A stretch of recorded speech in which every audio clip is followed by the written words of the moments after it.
Starting today, my sister will be living with us. It's all good news, so there's no reason to oppose it, right? As soon as the move was finished, my husband strutted in, bringing his sister-in-law along. Indeed, as my husband said, my beloved grandfather had recently passed away. I was physically and emotionally drained from handling the funeral arrangements, sorting through his belongings, and most of all, the sudden loss of someone I loved dearly.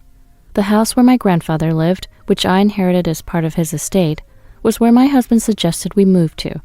Just when I had finally finished moving in, my husband brought his sister-in-law without any discussion. A move so out of line that my love for him rapidly wilted. I'm Aurora. I graduated from the local university's pharmacy program and have been working as a pharmacist for 5 years. I met my husband, a fellow classmate, 2 years ago through a colleague at the hospital where I work. My husband, a full-time employee at a grocery store, has a generous nature. He had just broken up with a girlfriend from his student days and seemed heartbroken. I only had one boyfriend once in high school, and it didn't last long. Neither of us had much experience in love, but somehow that felt reassuring. Our different jobs meant our days off rarely aligned, but we still managed a smooth relationship, and we got married when he was promoted to chief at his workplace. After our marriage, we rented an apartment in a convenient part of the city and started living together. My parents died in an accident, and since high school, I'd been living with my grandfather in his house. The house was very old, creaking with every step. But for the past 6 months, with his worsening illness and frequent hospital visits, it had been mostly empty. It was an important house for me too, filled with memories of my grandfather, and I still went back to clean it from time to time.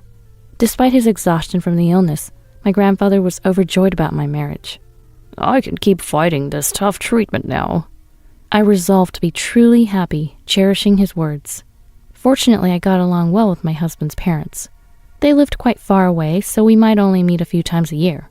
"You're always welcome to visit," they had said. I had a promising start to a happy married life. But there was one thing that worried me: my sister-in-law. She's a lively 19-year-old in her first year of university. Living away from her family home, she attends a university near our apartment. My husband chose our place partly because it was close to the university his sister attended. They'd always been close, and she had expressed a desire for us to move nearby. Of course, it's good to be close with family, but I regretted not discussing it more when my husband practically decided on our living arrangement based on his sister's whims. 3 days after the move, on a weekend when I planned to finally sort through the remaining boxes, my husband brought my sister-in-law over unannounced. Caught off guard in casual clothes and no makeup, I was flustered. I couldn't just send her away, so I hurriedly cleared some space and had her sit in the living room. I had met her a few times while we were dating, but always with prior arrangement, and only when we were out, so I had been properly dressed. If I'd known she was coming, I would have dressed up, I said irritably to my husband, but decided to calm down in front of my sister-in-law. "Congratulations on your marriage. Please take good care of my brother," my sister-in-law said, handing me a paper bag. Inside was baked goods from a famous bakery. "You didn't have to go to such trouble. If I try to return the favor, it'll cost me a fortune," my husband said, peeking inside and laughing carelessly, but I was inwardly tense. As my husband said, my sister-in-law was quite a spendthrift. With her expensive clothes and accessories, she seemed too young for such luxury items. I had subtly asked my husband if she might be involved in something dubious, but he changed his expression instantly when it came to my sister-in-law. "She wouldn't do anything like that, but I'm worried, so I'll offer to help her out financially if she's struggling," he said. My sister-in-law supposedly receiving a monthly allowance from her parents. I heard it from my mother-in-law herself, and she even told me how much, so I don't think it's a lie. Despite receiving enough money to live comfortably without any luxury, separate from tuition, my sister-in-law is currently also receiving an allowance from my husband. When I said it's all too indulgent, my husband argued back, and it turned into a heated argument. I could somewhat understand his concern for his sister, but I was also displeased, because there were times he'd send my sister-in-law expensive purses and accessories every month, and even go to her apartment to cook for her. But aside from that, he was a kind husband who willingly did household chores, so that was my only concern about him. The problem lies with my sister-in-law herself. My sister-in-law, it seems, doesn't think highly of me and acts condescending. I guess in her world, where her parents and brother danced to her tune, I must seem like an obstacle. Aurora as a wife type was unexpected. My brother used to date mostly beautiful women like models. Aurora, you are, how should I say, more plain. There's a difference between who you date and who you marry, right? Hope he doesn't cheat on you. Aurora, you're a pharmacist, right? So you must earn a good salary. Why don't you dress more fashionably? You were such a nerdy student, only good at studying, weren't you? She whispers these endless snide remarks when my husband isn't around. She's essentially a 19-year-old kid, and it's exhausting to deal with her seriously. There were times I thought about telling my husband, especially when she was persistent. But he dotes on my sister-in-law and could easily imagine it would only lead to more trouble. Since her harassment was limited to mean comments, I decided to keep it to myself and not tell anyone. Besides, we're in for a long relationship, and trying to get along in a hurry would only backfire, so I thought it'd be better to gradually deepen our relationship without taking it too seriously. Just a few days ago, my sister-in-law, who I'd met recently, came over again without notice. But at that time, my husband hadn't returned home yet, and I was preparing for my afternoon shift. The cafeteria was crowded, so I thought I'd come over for lunch. I brought some friends too, is that okay? Suppressing the urge to shout at her unreasonable behavior, I managed to send her and her classmates, who were standing beside her, home while keeping my composure.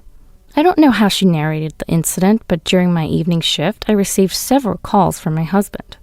Turning away hungry kids, are you out of your mind? If you were busy, you could have at least given them some money. My sister called to say she was embarrassed in front of her friends. I don't know if this was the trigger, but I started noticing a change in my husband's attitude around this time. The household chores, which we had agreed to share since we both work, gradually stopped being done by him, and as I couldn't stand things being left for days, I ended up doing everything, and it became solely my burden. His easygoing nature, which I had admired, turned out to be just sloppiness. His newly acquired hobbies would quickly be abandoned and gather dust, which was a common occurrence. When his hobby stuff started cluttering not only his room, but also the dining table and car, I had to speak up. But he just ignored it and didn't deal with it. I feel like even his interest in me is fading because I'm always nagging. He's so neglectful, but when it comes to my sister-in-law, it's different. My sister-in-law's unannounced visits continued, and she would eat our food and torment me without any pretense. Initially, she did this behind my husband's back, but recently, knowing he's on her side, she openly makes snide remarks. She criticizes the food I make. This seasoning is too strong. Are you really a pharmacist? Are you deliberately making people sick with weird food so they'll buy your drugs? Bro, you better watch out. She would make these terrible jokes, insulting even my profession, and my husband would just laugh along. And every time she would wheedle a considerable amount of money from him, not just pocket change. I'm running low on living expenses. Or, I want to buy textbooks for college. I can understand, but I want to buy a birthday present for a friend. Now that's just her own convenience. Moreover, she drags my husband along for shopping and makes him buy expensive brand items. When I point this out, of course, it's my right to spend my own money. He snaps back, making any conversation futile. My husband, unaware, doesn't see my sister-in-law laughing at me, getting everything she asks for while his wife gets nothing. Whenever I try to address anything with my sister-in-law, she immediately turns on the waterworks and melodramatically seeks my husband's help. His falling for such poor acting is beyond saving. I realize too late that my husband has an extreme fondness for his sister. His belief in everything my sister-in-law says and lecturing me is laughably pathetic and enough to kill any affection. But my sister-in-law, now in her third year, will soon be busy with job hunting and senior paper writing, so I decided to endure it a little longer. I hoped that after graduating, she'd quickly get married and her mean streak would calm down somewhat. Yet, what hit me hardest wasn't my husband or my sister-in-law, but the death of my beloved grandfather. With no grandparents or parents left, I inherited his estate. I thought about demolishing the house, which held beautiful memories, but my husband stopped me. We should live in this magnificent house as a couple, he suggested. My grandfather, who had a long hospital stay in his later years, hardly knew my husband. His desire to keep this house was unexpected, and I was overjoyed at that moment. My grandfather was gone, but I could return to this house. The bubble burst just a few months later.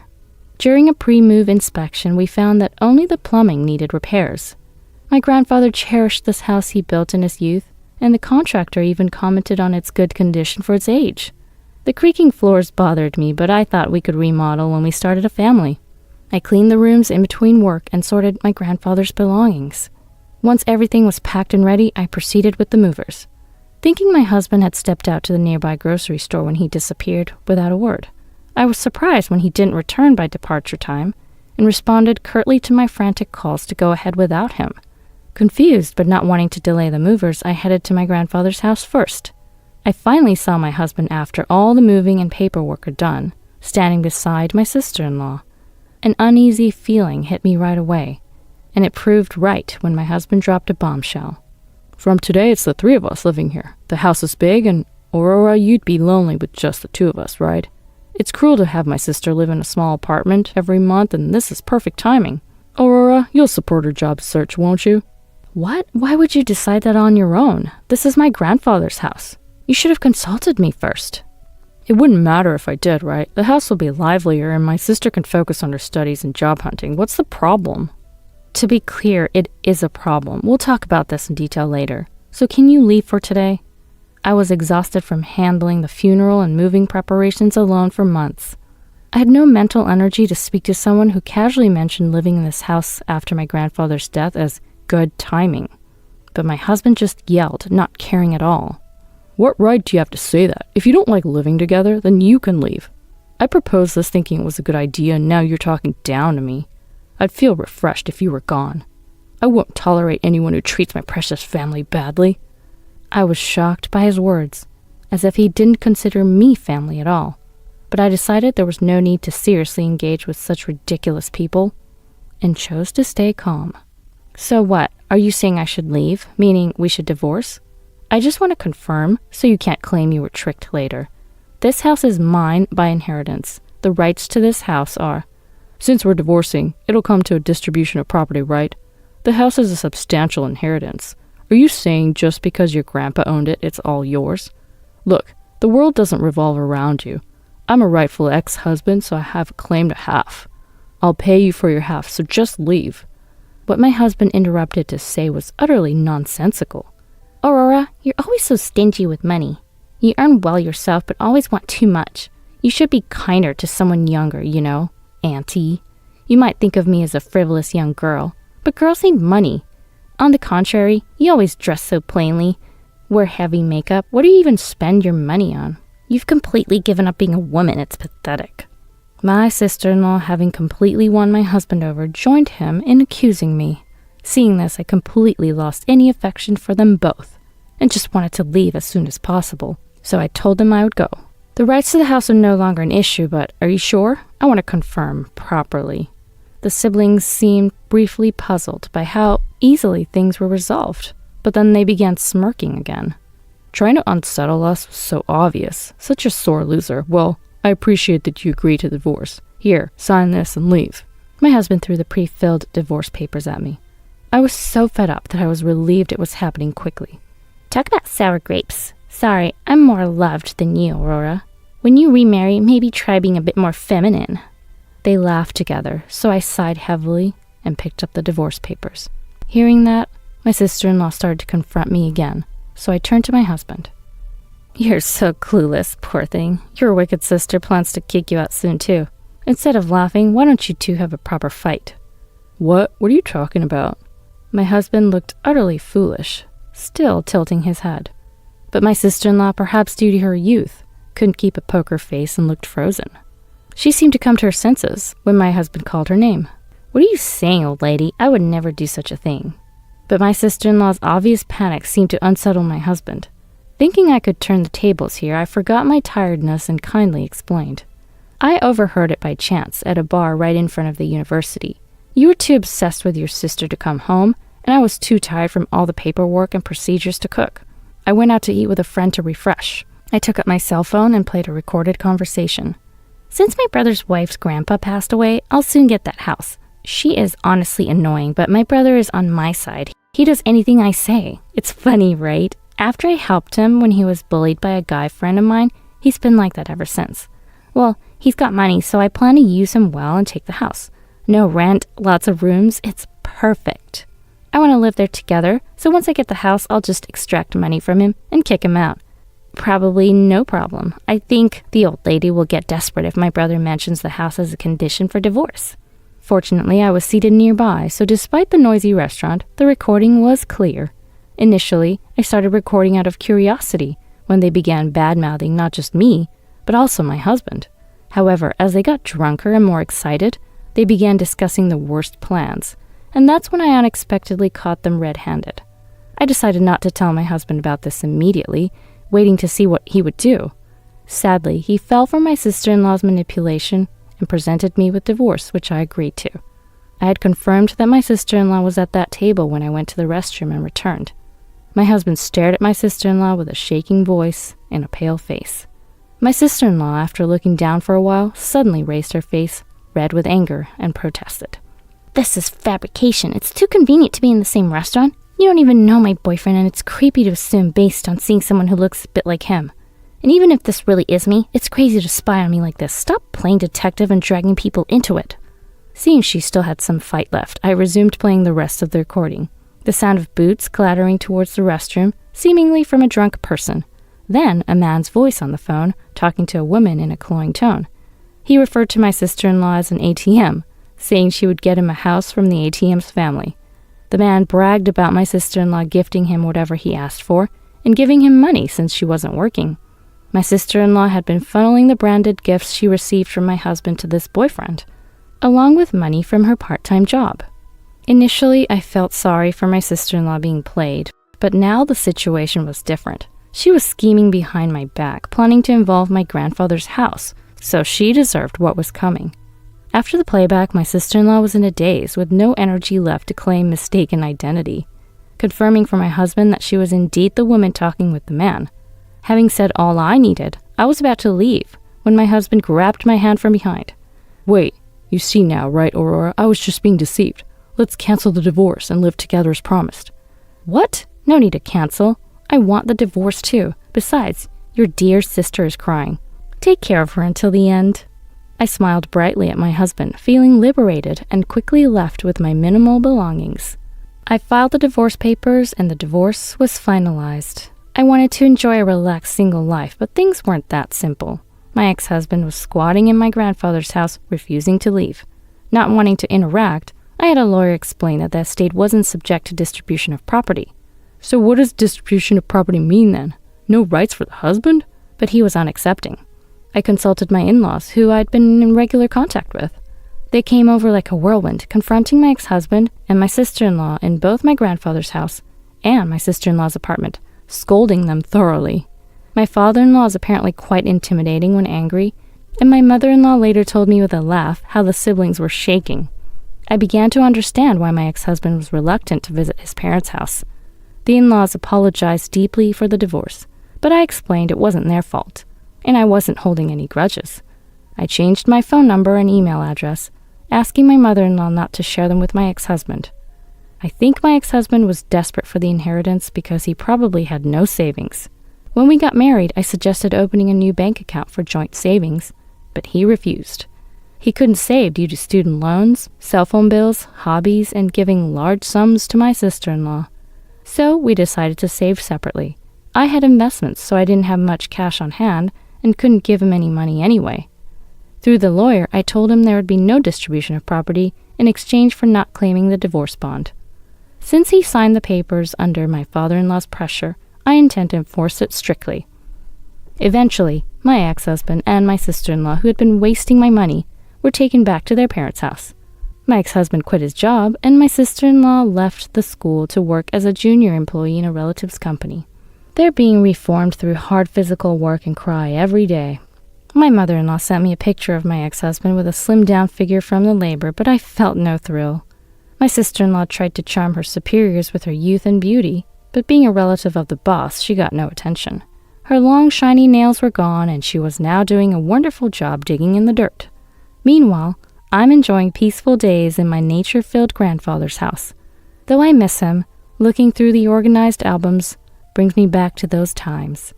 I'm thinking of inviting dear friends over for parties in this warm home, watched over by my grandfather.